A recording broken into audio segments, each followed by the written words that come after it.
Que sait exactement le gouvernement américain au sujet des ovnis? Et jusqu'où est-il prêt à aller pour dissimuler les faits? En 1948, une boule de feu s'est écrasée au nord du Mexique, tout près de Laredo, une ville frontière texane.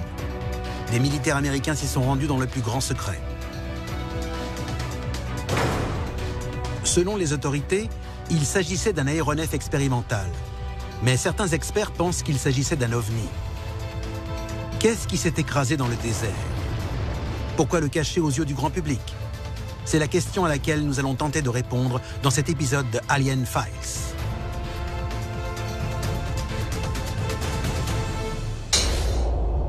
La machine est en marche. Des dossiers restés confidentiels pendant des décennies et décrivant des manifestations extraterrestres ont été rendus publics. Nous allons révéler le contenu de ces documents et découvrir ce que le gouvernement américain voulait cacher. C'est à suivre dans Alien Files, l'émission qui perce les plus grands secrets de la planète Terre. La frontière entre le Mexique et les États-Unis mesure près de 3200 km et se trouve majoritairement en zone désertique. Chaque année, elle est franchie plus de 300 millions de fois. Il n'est pas rare qu'on y observe des ovnis, surtout côté américain et à Laredo en particulier. En 2013, des chercheurs spécialisés en ufologie ont été confrontés à une nouvelle vague de témoignages. Des ouvriers ont dit avoir vu plusieurs disques oranges volant dans le ciel.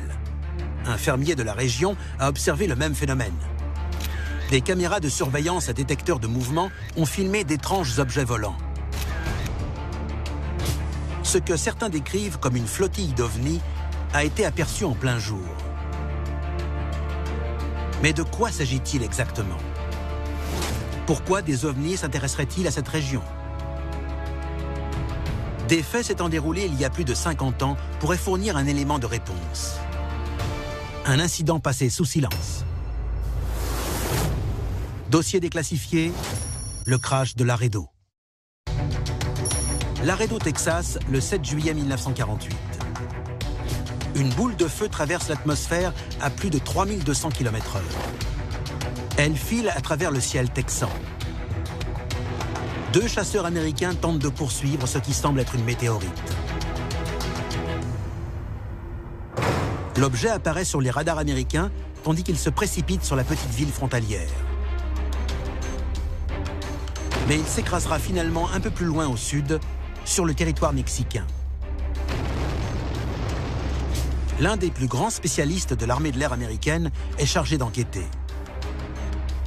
Le secrétaire d'État, George Marshall, prend l'initiative de contacter le gouvernement mexicain et obtient l'autorisation d'envoyer un petit contingent de soldats de l'autre côté de la frontière pour récupérer ce qu'il présente comme les débris d'un prototype. C'est la première fois qu'un gouvernement autorise une armée étrangère à pénétrer sur son territoire pour une mission de recherche.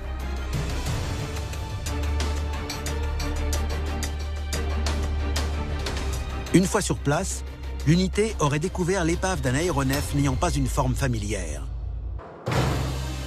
Un disque argenté de 27 mètres de diamètre, fait apparemment d'un métal particulièrement résistant.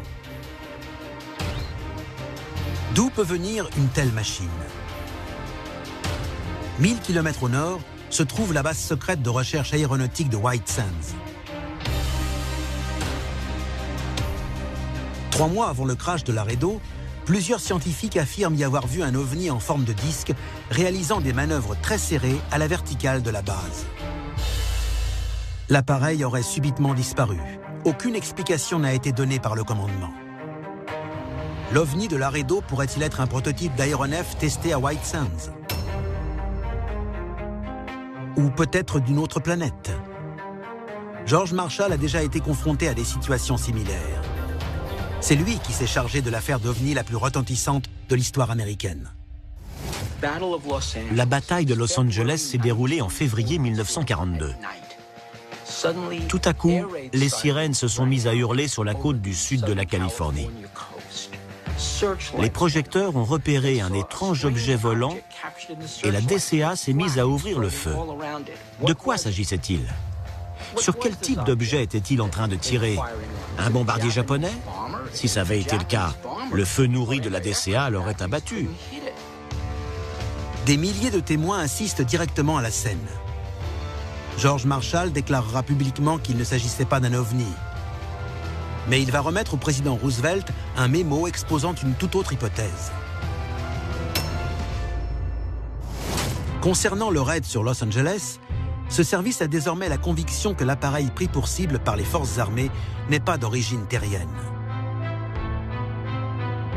D'après les services secrets, il serait très probablement d'origine interplanétaire. Officiellement, il ne s'agissait que d'un ballon-sonde météo qui se serait écarté de sa trajectoire. Mais c'est un non-sens absolu. 60 ans après, nous n'avons toujours aucune explication. George Marshall sait que cette fois, l'incident s'est déroulé en temps de paix et risque d'être plus complexe à dissimuler. En 1948, un objet étrange s'écrase au sud de la frontière mexicaine, près de Laredo, au Texas. Le gouvernement mexicain autorise l'armée américaine à pénétrer sur son territoire pour récupérer les débris. L'unité en question entame le démantèlement de l'objet, fait d'un métal presque inaltérable, résistant même aux chalumeaux. Il faut utiliser des lames et des scies en carbone et en diamant pour en venir à bout. À l'intérieur, le groupe de soldats découvre avec stupeur le corps calciné d'un pilote.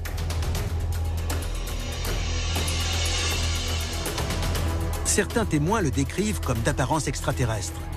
Il mesure 1,40 m et a des mains munies de 4 doigts crochus.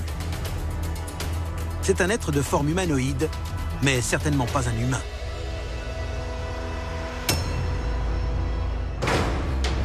George Marshall fait en sorte que l'information ne filtre pas. Les quelques hommes à avoir pu approcher de l'épave et ayant vu ce pilote sont immédiatement briefés par leur hiérarchie. Une explication farfelue leur est donnée et on leur impose de garder le silence. C'est la 3e fois que George Marshall est confronté à des situations similaires.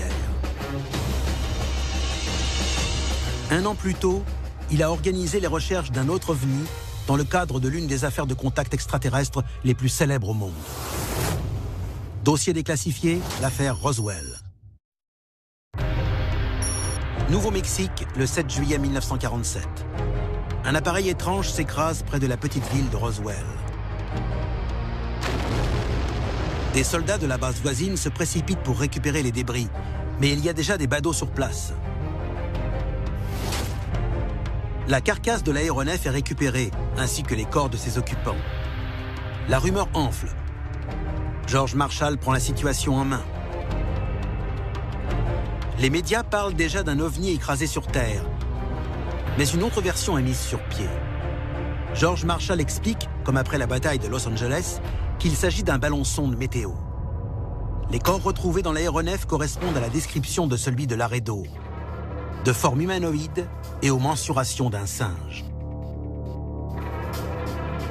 Après la Seconde Guerre mondiale, les Américains ont utilisé des singes comme cobayes pour leurs vols spatiaux.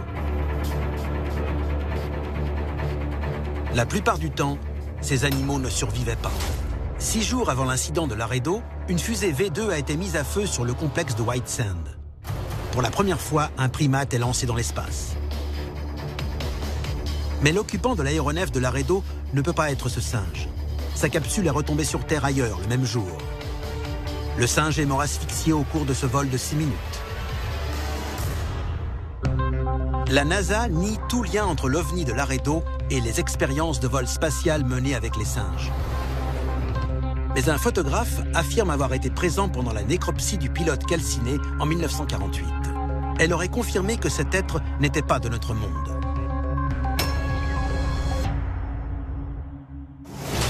Un an avant, en 1947, au moins 4 entités biologiques extraterrestres ont été retrouvées sur le site de Roswell. Leur description correspond parfaitement à celle du cadavre de Laredo. Ces êtres sont connus sous le nom de gris. Il s'agirait d'une espèce extraterrestre responsable notamment d'enlèvements d'humains. La situation devient inquiétante. 2 incidents impliquant la même espèce se sont produits en moins d'1 an.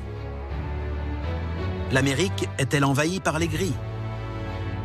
Si c'est le cas, comment le gouvernement compte-t-il réagir? George Marshall aurait alors fondé une organisation chargée d'enquêter sur ces affaires. Ce groupe est surnommé le Majestic 12. C'est l'une des organisations les plus secrètes au monde. On dit que le Majestic 12 a pour mission de récupérer les ovnis ayant chuté sur Terre.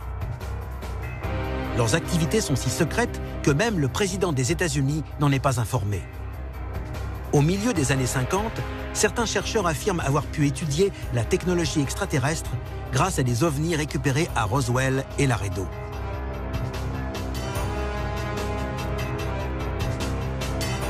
Mais pour beaucoup d'experts, le Majestic 12 cache autre chose. Ils auraient communiqué avec les extraterrestres. 10 ans plus tard, George Marshall quitte son poste de ministre de la Défense. Dwight Eisenhower est élu président. Et le Majestic 12 s'apprête à franchir un nouveau cap. On raconte que le président et une délégation de gris se seraient rencontrés pour discuter de la paix entre ces deux mondes. Cette réunion aurait eu lieu en 1957, sur la base aérienne de Holloman, en présence d'un certain nombre de gris. Un traité aurait été signé entre les deux parties. Le gouvernement autorisait les expériences sur des cobayes humains à condition qu'ils soient ensuite remis en liberté et en bonne santé. En échange, les gris nous auraient laissé accéder à leur technologie. L'hypothèse d'un tel échange entre ces deux puissances, s'il est avéré, fait froid dans le dos.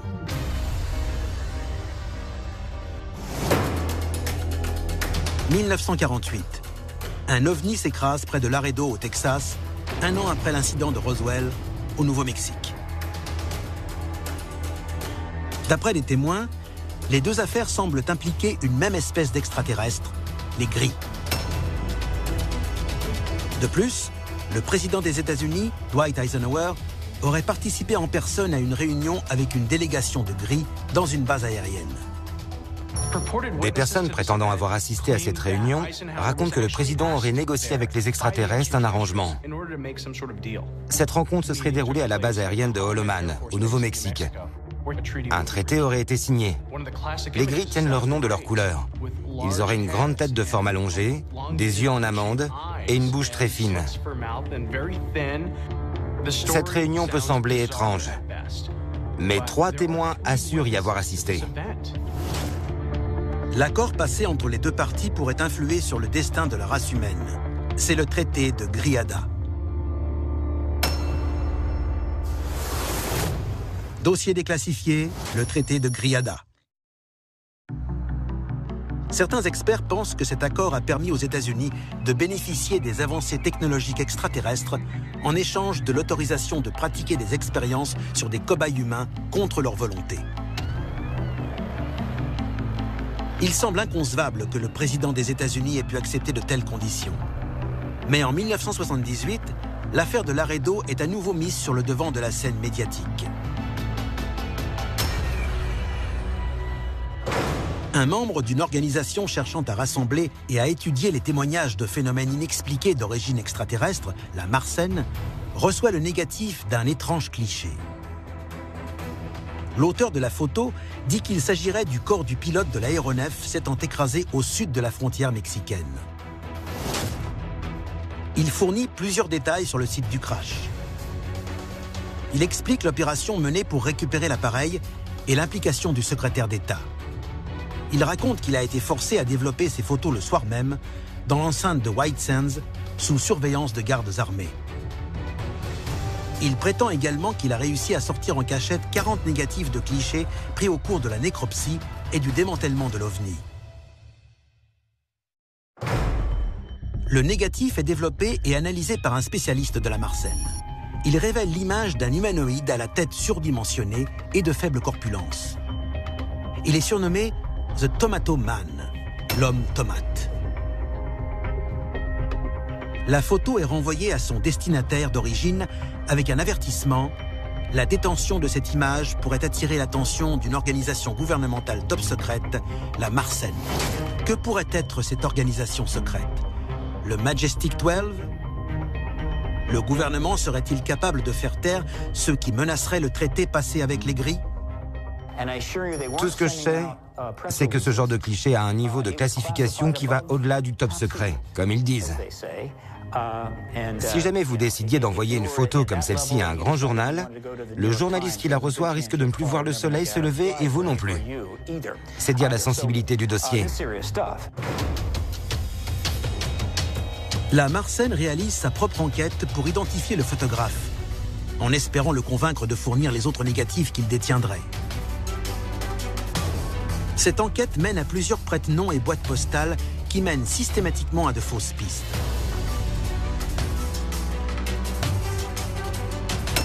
Un membre de la Marsène déclare ceci au sujet de ce mystérieux photographe. Nous savons que nous avons probablement affaire à un militaire de carrière, craignant que ses transgressions dans cette affaire entraînent des poursuites et faisant tout pour rester anonyme. À ce jour, l'auteur de la photographie de Tomato Man reste inconnu. Mais quelles ont été les suites du fameux traité de Griada? De nombreux éléments portent à croire que le pilote de l'aéronef s'étant écrasé à la frontière entre le Mexique et le Texas était un extraterrestre.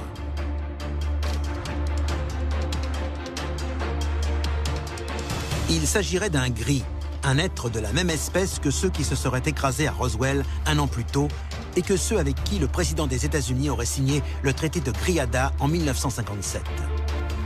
Cet accord autoriserait les Gris à réaliser des expériences sur des cobayes humains en échange d'un accès à leur technologie. Mais ces engagements ont-ils été tenus? Leur volonté est de continuer à utiliser les hommes comme cobayes en échange d'un accès à leur technologie. Seulement, il semblerait que depuis, les termes du contrat n'ont pas été respectés et que les enlèvements se sont nettement multipliés. En 2012, près d'1 million d'Américains ont disparu sans laisser de traces. C'est près de 2300 par jour. Au Mexique, ce nombre dépasse les 25 000 disparitions par jour.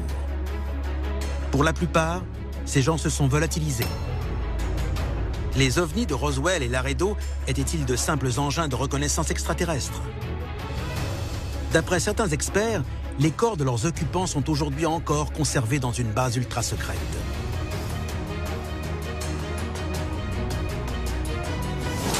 Ces enlèvements en masse constitueraient-ils une forme de vengeance? Les Gris ont-ils pris ces gens en otage pour exiger la libération des leurs? La race humaine serait-elle à la merci de la suprématie alien?